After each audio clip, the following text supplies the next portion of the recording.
लेकिन मुझे नहीं पता था कि ये मणि कहीं और है, आपने नहीं चुराया है। सत्राजित बड़ा शर्मिंदा जब हुआ तो भगवान क्षमा कर दिए। और तभी सत्राजित ने कहा, प्रभु मुझे मणि नहीं चाहिए, लेकिन एक बात आपसे आग्रह करता हूँ कि आप मणि के साथ साथ मेरी जो बेटी सत्यभामा है उस सत्यभामा का पानी ग्रहण कीजिए। तो द्वारकाधीश ने 8 पटरानी और 16,100 रानी। द्वारकाधीश को पता चला एक बार कि भौमासुर राक्षस सारे राजकन्याओं को उठाकर बंदी कर रहा है। भौमासुर को लगा कि महाराज जब मेरे कारागृह में 20,000 कन्या हो जाएगी तब मैं जाकर विवाह करूंगा। भगवान तो दयालु है, कृपा निधान है महाराज। गए भौमासुर से युद्ध किए हैं और भौमासुर का वध करके 16,100 कन्याओं को मुक्त किए। भगवान ने कहा कि जाकर आप अपने अपने घर लौट जाइए।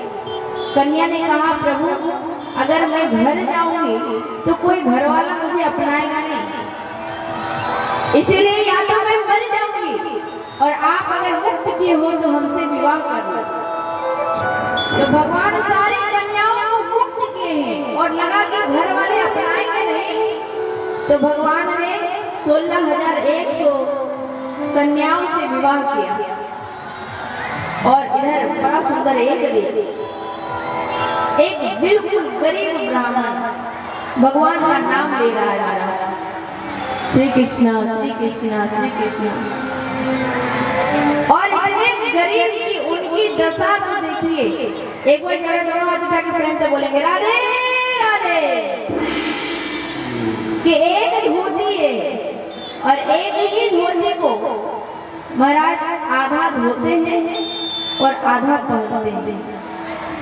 एक ही धोती को जब सूख जाता है तो फिर वहीं बैठकर भगवान का नाम लेने लगते हैं। ये कौन ब्राह्मण है? इनका नाम है सुदामा जी। सुदामा जी भगवान के सखा है और जब भगवान के सखा हुए लेकिन भगवान से कुछ नहीं मांगते, हमेशा भगवान का नाम ले रहे हैं। उनके जीवन में नियम है कि 5 घर ही केवल मांगेंगे, वो भी भीख नहीं मांगेंगे, भिक्षा नहीं मांगेंगे।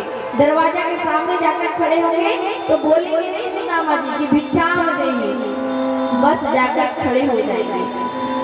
और 5 घर से मिला तो मिला और नहीं मिला तो कोई बात नहीं।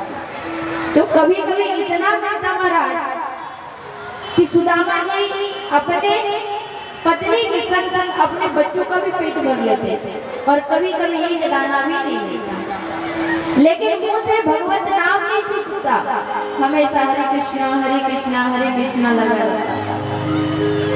उनकी पत्नी सुशीला जीवन में कभी शिकायत आएगी, लेकिन एक दिन जब रात हुआ तो बच्चों ने कहा कि माँ मुझे बहुत जोर से भूख लगा है। आज गए मांगने के लिए तो सुदामा जी को अन्न का एक दाना भी नहीं मिला। बच्चों ने कहा माँ मुझे बहुत भूख लगा है जोर से। माँ ने कहा बेटा रात में भोजन नहीं करते। महाराज कभी कभी कहीं कोई जाता है ना तो इतना प्रेम हो जाता है, इतना प्रेम भाव कि भोजन जो यहाँ तक होना चाहिए पेट भर के तो यहाँ तक हो जाता है, फिर सब गड़बड़ हो जाता है। सुदामा जी ने कहा कि अरे भगवान का भजन कर, आज भगवान को भोग लगाने के लिए कुछ भी है। तो सुशीला जी ने डब्बा जो अन्न का डब्बा है खोला तो देखा उन्होंने मात्र दो दाना ही चावल का पड़ा। आई सुदामा जी के हाथ में दोनों दाना दे दिया और कहा पतिदेव घर में बस इतना ही पड़ा है, इसी को आप भोग लगाओ। सुदामा जी दोनों दाना उठाए हैं और ठाकुर के सामने रखे हैं। कहा प्रभु ये मैं आपको अर्पण करता हूँ। जीवन में भगवान 56 प्रकार का भोजन करे जरूरी नहीं है, लेकिन जो आप भाव से अर्पित कर दे वो बहुत आवश्यक है।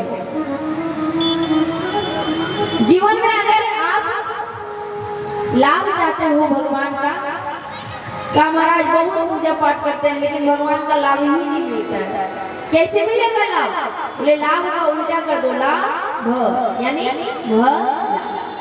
आप दूसरे का भला करना प्रारंभ करो, लाभ होता है आपको मिलने लग जाएगा। महाराज भगवान का दया नहीं मिलता है जीवन में। इतना पूजा करते हैं लेकिन भगवान का दया नहीं मिलता। दया का उल्टा कर दीजिए, द यानी या द। आप भगवान को याद करना प्रारंभ कीजिए, भगवान का दया स्वतः आपको मिलने लग जाएगा। कहा महाराज क्या करूं? भगवान का नाम बहुत लेना चाहता हूँ लेकिन ले नहीं पाता। भगवान की जो माया है ना वो नर्तकी की जैसा नचाता है। पता चलेगा महाराज ये अंदर बैठा जो है ना मदिरा सब जगह आपको घुमाएगा लेकिन एक ही जगह कभी नहीं ले जाएगा। बोले कहाँ? बोले भगवान के चरणों के पास आपको कभी नहीं लेकर जाएगा। तो भगवान का भजन करते हैं तो भगवान की माया आपको नर्तकी के जैसा नचाता है। तो नर्तकी का उल्टा कर दीजिए, नर्तकी यानी कीर्तन।